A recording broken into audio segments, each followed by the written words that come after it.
I forgot, this is a whole new video. Wow, that's weird. Okay, hey guys, it's me. I'm back with another video. It's actually the same day for me, but, hey! Today is going to be part 2 of chapter 3 of the Women Who Run with Wolves book. We're just running into the second task of initiating your intuition.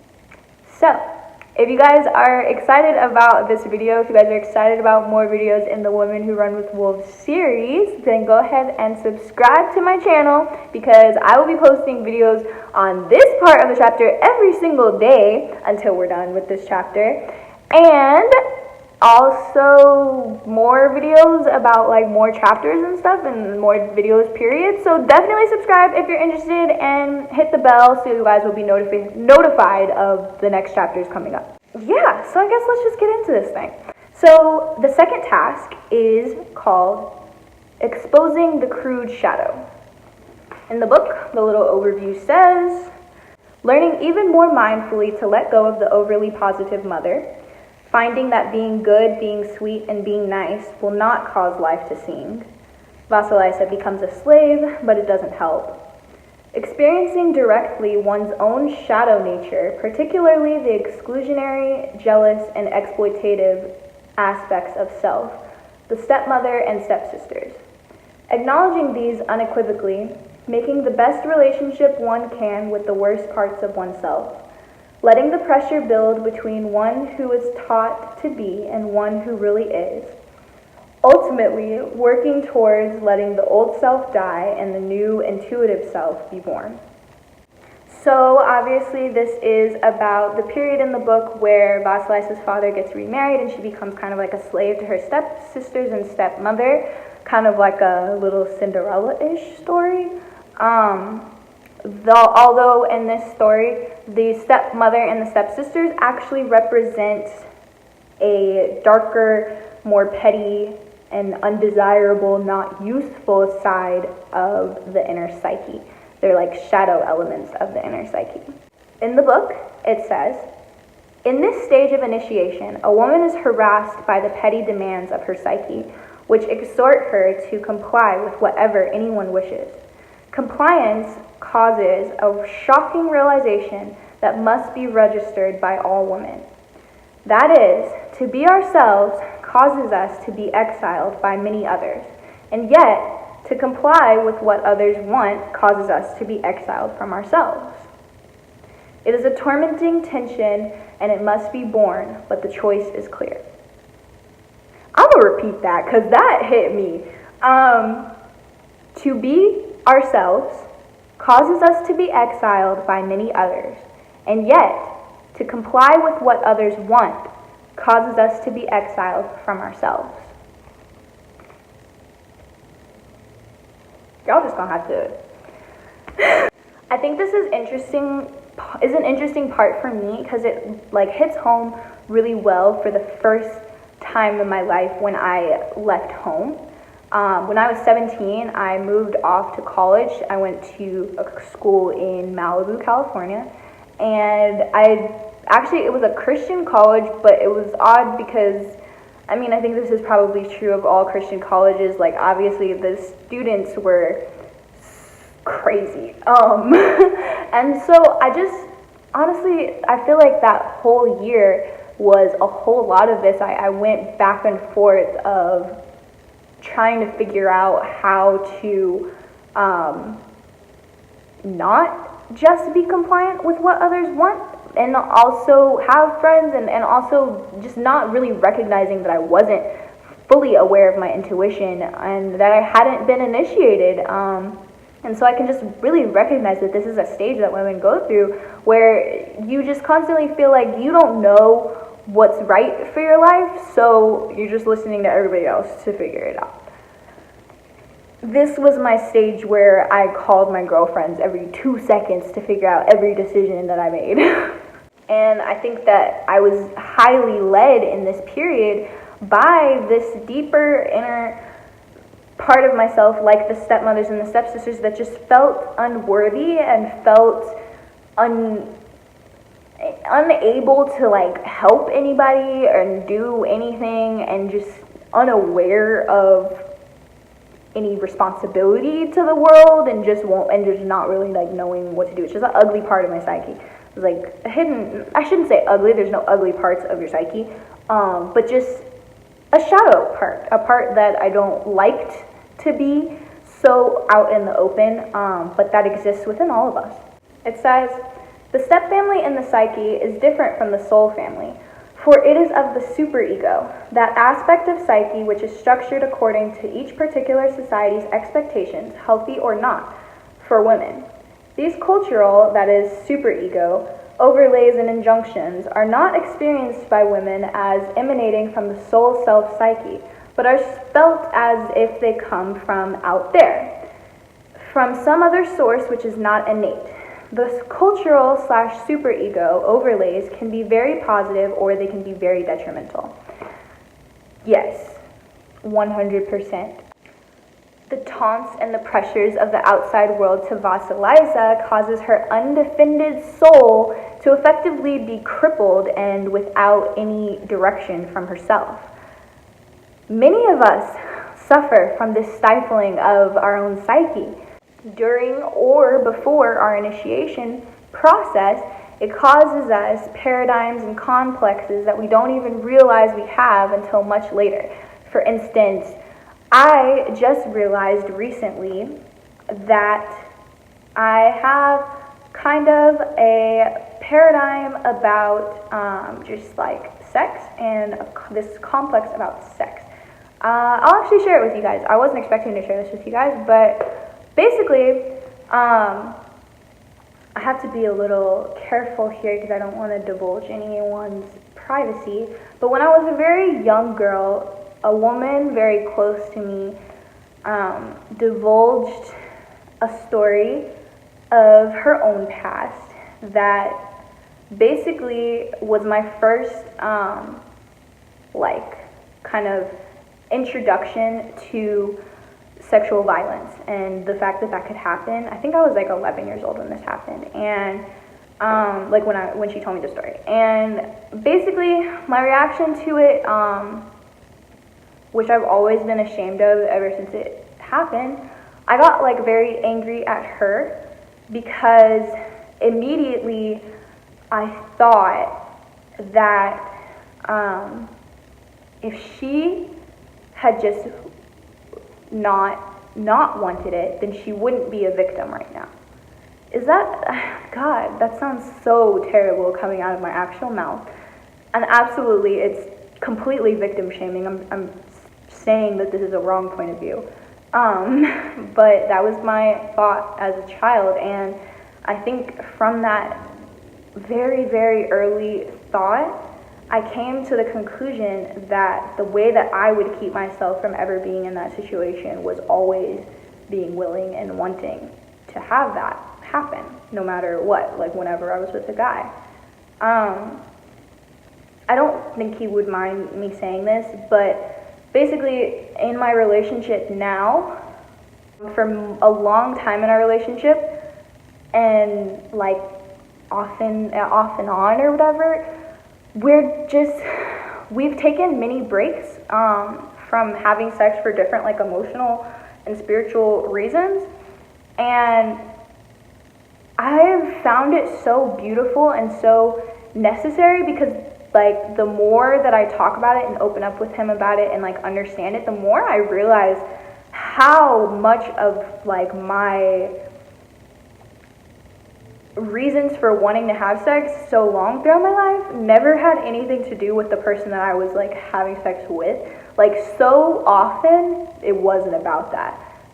And like I was telling him like literally this morning, so it's crazy that I'm telling you guys this. I just think that like so many of our motivations for the things that we do are not pure. And I'm coming to this point in my life where I just really want my motivation to do things to be completely pure and of my own intuition and of my own heart and soul, which brings me back to the book. And I just basically just feel like so often my real motivation for things has been from that super ego place of like that petty place of like wanting validation that my body is sexy, or wanting validation that he won't cheat on me, or wanting just like so many reasons to want to have sex other than just wanting to love on the person that I'm with. Because that is the only reason that you should ever really want to do it. Basically, any of those things that were really coming deep down from like a petty place show me that like my motives weren't in the right place, you know? Therefore, my intuition wasn't completely intact. So, in this part in the chapter, Vasalisa is dealing with her stepfamily, which is the inner shadow feelings of the psyche. It says in the book, "We are too pinched off when the stepfamily within us and or surrounding us tell us that we are not much to begin with and insist we focus on our shortcomings rather than perceiving the cruelty whirling around us, be it emanating from within our psyches or from without in the culture. However, to see into or through something requires intuition and also the strength to stand upon what one sees. Like Vasalisa, we may try to be nice when we ought to be knowing. We may have been taught to set aside acute insight in order to get along. However, the reward for simply being nice in oppressive circumstances is to be mistreated all the more. Although a woman feels that if she is herself, she will alienate others, it is just the psychic tension that is needed in order to make soul and create change." I just feel like this is so true. Like I was saying about Braylon actually and the whole sex thing, not really related to the whole sex thing, but just basically our relationship, because I'm only like 21, right? And he's young too, he's only 22. And one thing that I've just recognized about this is having intuition means that I cannot ignore it. I have to call out those petty times and feelings within me and how I act within them, and I also have to call out his own and what he does and be open and honest. And that's the only way our relationship will truly thrive, because if we begin being dishonest with each other now, it's not going to last any period of time. And I feel like this is something that like I definitely struggle with, because personally, when I get irritated by things, my first thought is to completely throw it away. But if I love that thing, then I find a way to be distracted. So when it comes to Braylon, I get irritated with him, and literally before I even consciously think about it, he'll say something that irritates me and I immediately switch off. Like I immediately just completely distract myself from him and don't even hear him anymore or know he's there, and I don't even realize why it happened. Like I'm just irritated by something and I can't even like remember what it was, but you just irritated me, so I just moved on. That's something that I like really have to like learn not to do, because that just keeps like an air of non-communicating with each other, and not communicating what's really going on so that he has the even ability to understand what he could change, you know?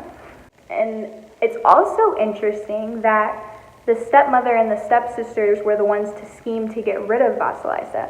It's the same within your own psyche. Your own psyche will be the one to scheme and put you in a situation too difficult to handle, so that your bad side has to come out. The book says, "So the stepmother and stepsisters scheme to send Vasalisa away. They secretly plot, go into the forest, Vasalisa, go to Baba Yaga, and if you survive, haha, which you won't, then we might accept you. This is a very critical idea because many women are stuck halfway through the initiation process, sort of hanging in and sort of half out of the loop. Although there is a natural predator of the psyche, the one who says die and bah and why don't you give up on a rather automatic basis, the culture in which a woman lives and the family in which she was raised can painfully exasperate that natural but moderate naysaying aspect in the psyche. For instance, women who are raised in families that are not accepting of their gifts often set off in tremendously big quests over and over, and they do not know why. They feel they must have 3 PhDs, or that they have to hang upside down from Mount Everest, or that they must execute all manners of dangerous, time-consuming, and money-eating endeavors in order to prove to their families that they have worth. Now will you accept me? No? Okay. Watch this. The stepfamily ganglia, of course, belongs to us by whichever means we receive it, and it is our work to deal with it in an empowered manner. However, we can see that for the deep work to continue, trying to prove one's worth to a chorus of jealous hags is pointless, and as we shall see, the fact impedes the initiation. To hide your truth only creates a pressure cooker within, and your truth consists of your feelings as well about things. So if you want to complain about things, to hide that within yourself is killing you from the inside. When Vasalisa did all of her chores with no complaint, she effectively created the pressure cooker of her intuition, which needed a spout to pour out its initiation. So she basically started her own initiation. She created the scare big enough for her psyche to push her out into the forest and force her into the woods to be initiated. So sometimes it's good for that psyche inside of you to really, really push you to the edge. In fact, you have to let it push you to the edge. If you have those voices inside of you telling you you can't, let that be the edge and start your initiation process. Any woman who's making her deeper feelings invisible by not complaining, by not showing her truth, is allowing the stepfamily of her psyche to kill her fire but not going into the woods. Because she is burning on the inside, she cannot be everyone's doormat. She'll only burn their feet. Okay, y'all, that was the end of part 2, chapter 3 of Women Who Run with Wolves. I hope you guys enjoyed that video. I will be back tomorrow with part 3. If you guys are excited about part 3, please subscribe right now and hit the bell so you'll be notified when it comes out. And also like this video if you enjoyed part 2. Also go check out the playlist if you want to check out the other chapters or part 1.